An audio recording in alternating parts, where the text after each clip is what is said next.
once it's in here, I'm pretty good for the most part. I just need it here, and then I just need to hammer it home as far as execution, my body, and sensitivity.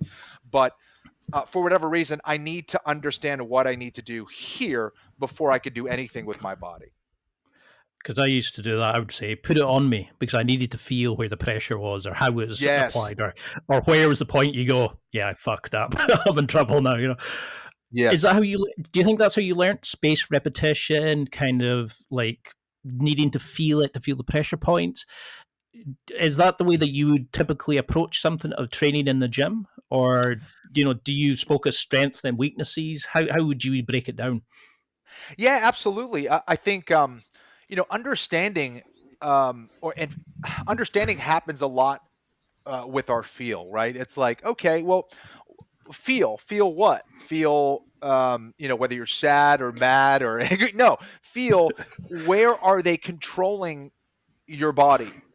What are they doing with their legs? What are they doing with their arms? What are they doing with their overall position? How are they angled? What is their connection to the floor? Now, let's reverse it. What are you doing with all those things? What is your connection to the floor? How is your stability?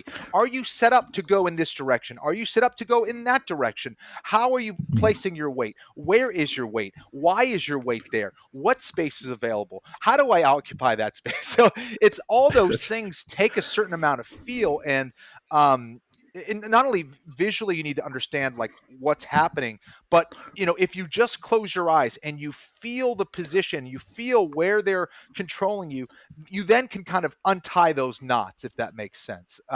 So I think feel is one of the best indicators, and is typically never lying to you.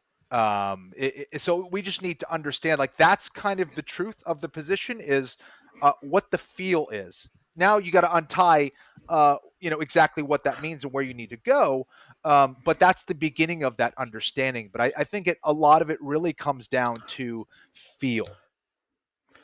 No, it's a great answer because when I first started, I was thinking, why can't I sweep this guy? I'm doing the exact same scissor sweep everybody else, and it's like, oh, you've got to pull them forward. Oh, you've got to feel Right. their weight coming. And I was like, oh, and Yes. it blew my mind. I was doing the movement, not a clue what I was doing. I was all over the shop, and I mean, I think you kind of have well known for making these amazing game plans and really sort of feeling out people, and you look to control their pace and their aggression and things like that. How do you build that feel? How do you get so good at it? Because you were knocking people out, you were passing guards like it was nothing. How do you get that intuition even? Yeah, that's a good question. I certainly wasn't perfect by any means. I made a lot of mistakes, both tactically, strategically. Those things are important, though. For the most part, I tried to figure out ways to defeat people, and I was relatively successful. But for my game, but I think you need to understand two things. I guess to make it simple, you need to understand yourself and you need to understand your opponent. What are your strengths and weaknesses, and what are their strengths and weaknesses? And there can't be any lies there, right? There can be no lies detected. You have to be extremely honest with yourself.